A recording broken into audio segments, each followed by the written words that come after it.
Hai semuanya, balik lagi bareng gua.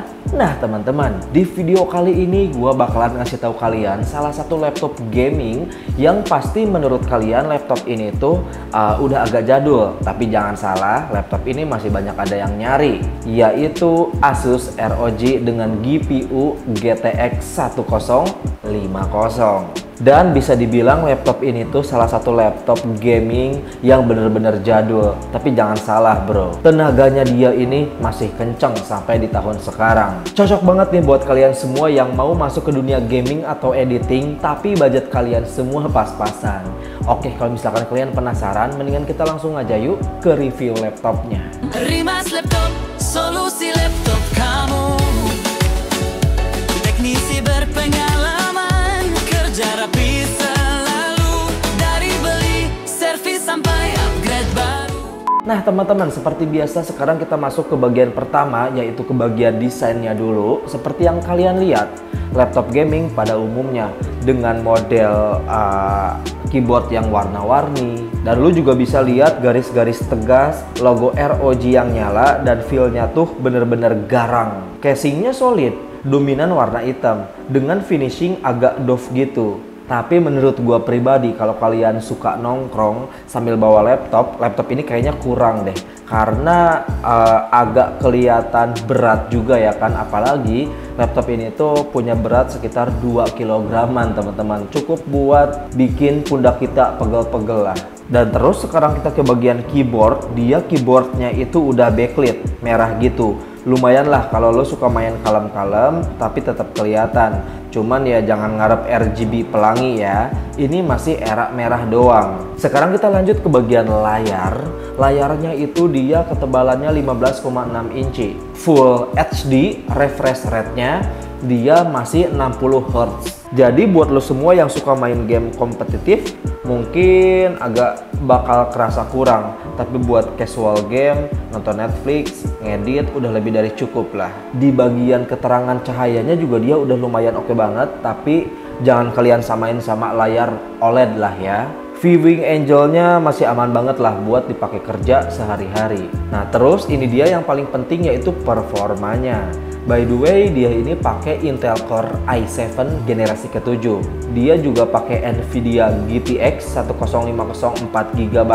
RAM-nya ada yang 8GB dan bisa lo upgrade kalau misalkan kurang. Buat main game kayak Valorant, Dota 2, CS:GO, gaspol bisa rata kanan. GTA 5 masih oke banget, tapi dia pakai medium setting. Terus kalau misalkan game AAA, titles kayak Witcher 3 atau Red Dead Redemption bisa sih, tapi low medium ya settingnya. Dan juga harus kalian itu harus sabar dikit.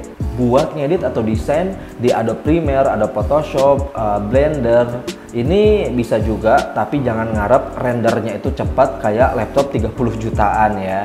Dan yang penting multitasking masih aman.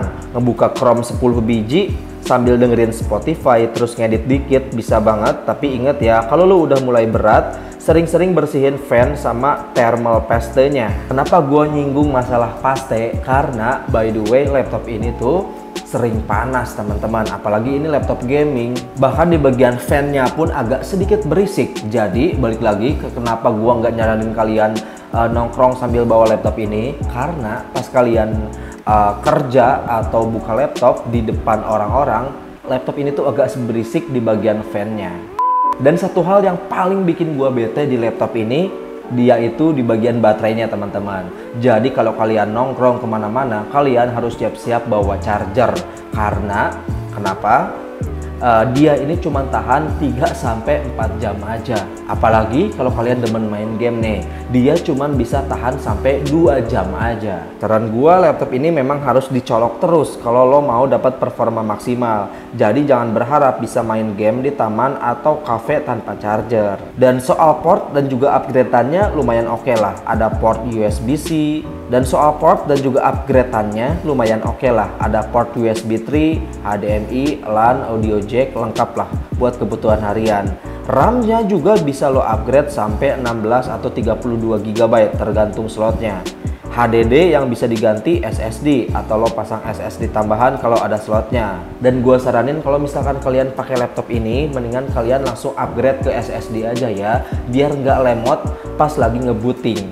Jadi kesimpulannya adalah laptop ini tuh cocok buat kalian semua yang pengen laptop gaming tapi harganya itu murah.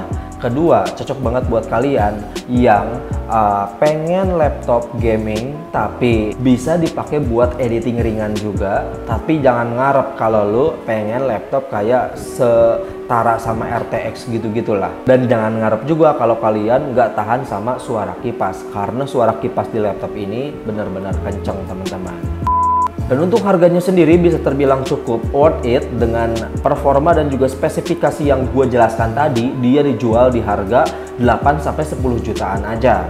Bahkan ada di beberapa store dijual di bawah 8 jutaan, tergantung spesifikasi dan juga performanya. Oke, itu dia sekian dari gue teman-teman. Gimana nih menurut pendapat kalian semua? Seperti biasa, kalau misalkan kalian suka boleh banget buat minta like-nya, dan jangan lupa juga subscribe aja, karena kedepannya bakalan banyak banget cerita-cerita menarik atau review-review laptop yang bakalan gue kasih tahu ke kalian. So sekian dari gue, see you next time.